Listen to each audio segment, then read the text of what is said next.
Assalamualaikum warahmatullahi wabarakatuh. Perkenalkan, kami dari kelompok 5 ingin mempresentasikan hasil kerja kelompok kami yang berjudul Dasar-Dasar Intelijen Bisnis Database dan Manajemen Informasi. Sebelum itu, saya akan memperkenalkan anggota kelompok kami. Yang pertama, Muhammad Fani Febrianto, yang kedua, Devi Nur Alfia, yang ketiga, Erika Dwi Agnik, yang keempat, Bella Korenisa, yang kelima, saya sendiri, Maya Amanda Putri. Di sini saya akan menjelaskan 2.1 mengorganisasikan data dalam file tradisional. Sebuah informasi yang efektif menyediakan informasi yang akurat, tepat waktu, dan relevan bagi para penggunanya. Informasi yang akurat tidak memiliki kesalahan. Informasi yang tepat waktu dapat dipakai oleh para pembuat keputusan ketika dibutuhkan. Informasi yang relevan artinya informasi itu sangat berguna dan tepat waktu untuk jenis pekerjaan dan keputusan yang membutuhkannya. Yang pertama ada konsep pengorganisasian file. Sistem komputer yang mengatur data dalam hierarki yang dimulai dengan bit dan byte dan berlanjut ke file, record, file, dan database. Sebuah bit mewakili unit data terkecil yang bisa ditangani komputer. Sekelompok bit disebut byte, mewakili suatu karakter yang bisa berupa huruf, angka, atau simbol lainnya. Pengelompokan karakter menjadi sebuah kata, sekelompok kata, atau nomor lengkap disebut file. Sekelompok catatan tipe yang sama disebut file. Sekelompok file terkait memuat database. Di sini saya akan menjelaskan tentang masalah dengan lingkungan file tradisional. Di kebanyakan organisasi, sistem cenderung tumbuh secara mandiri tanpa rencana perusahaan.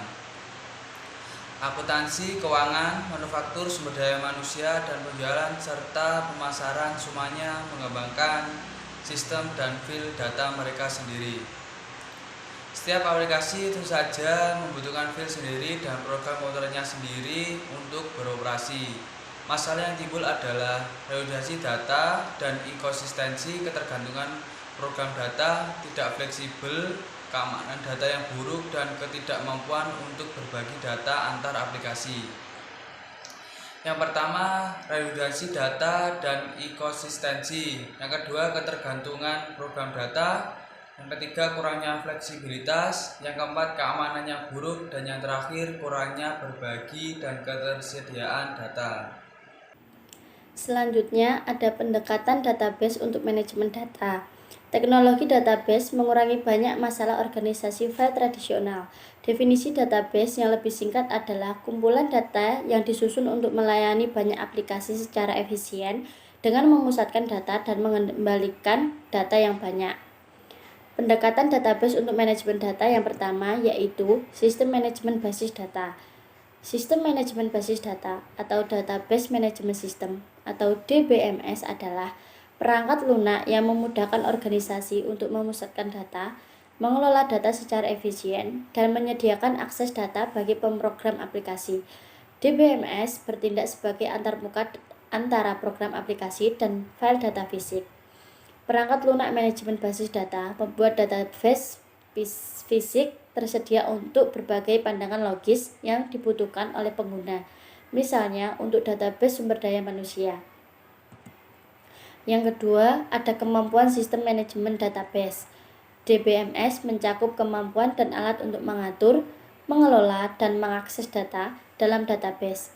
Yang paling penting adalah bahasa definisi datanya, kamus data, dan bahasa manipulasi data.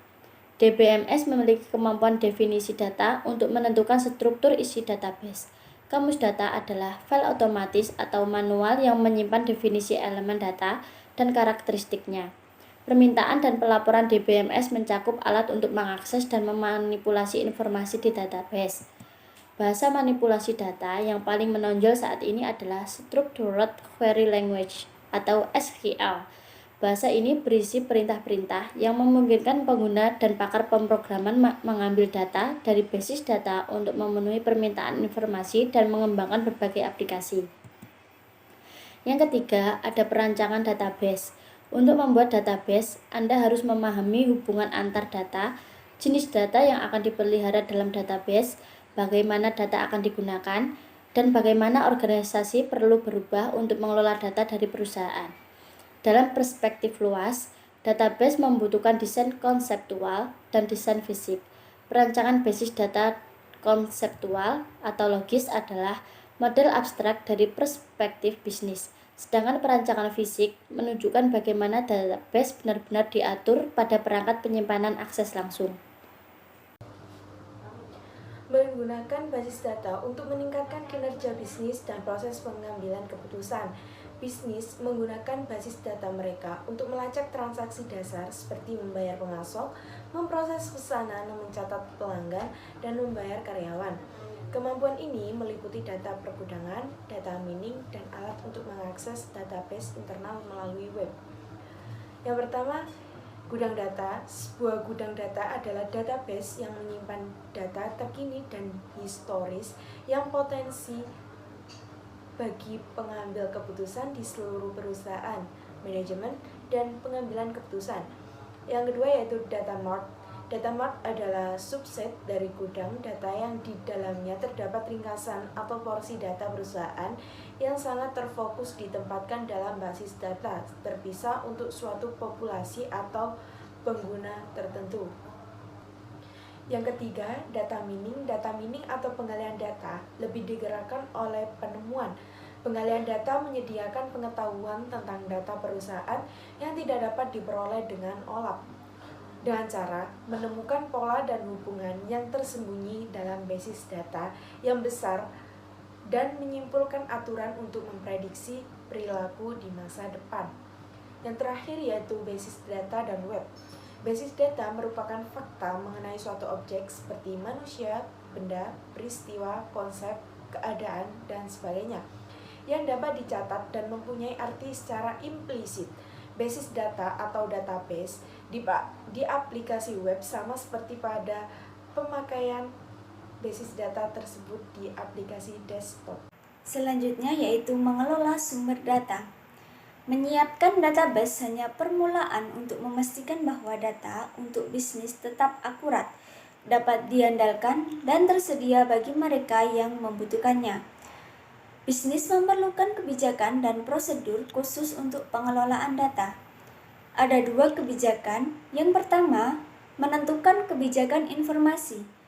Kebijakan informasi menjelaskan prosedur dan akuntabilitas yang spesifik, mengidentifikasi informasi dapat didistribusikan, siapa yang bertanggung jawab, memperbarui dan memelihara informasi. Administrasi data bertanggung jawab atas kebijakan dan prosedur spesifik yang melaluinya. Data dapat dikelola sebagai sumber organisasi. Yang kedua, memastikan kualitas data. Basis data dan kebijakan informasi dirancang dengan baik akan berlanjut pada jaminan bahwa perusahaan akan memiliki informasi yang dibutuhkan. Informasi yang digunakan sebagai data dapat diandalkan dan mempunyai kualitas yang baik dan berguna bagi perusahaan untuk pengambilan keputusan. Namun, langkah tambahan harus diambil untuk memastikan data dalam database organisasi akurat dan tetap dapat diandalkan. Analisis kualitas data sering diawali dengan audit kualitas data, yaitu survei terstruktur tentang keakuratan dan tingkat kelengkapan data dalam suatu sistem informasi. Audit kualitas data dapat dilakukan dengan mensurvei seluruh file data, mensurvei sampel dari file data, atau mensurvei penggunaan akhir untuk persepsi kualitas data mereka. Demikian presentasi dari kelompok kami, kurang lebihnya mohon maaf. Terima kasih. Wassalamualaikum warahmatullahi wabarakatuh.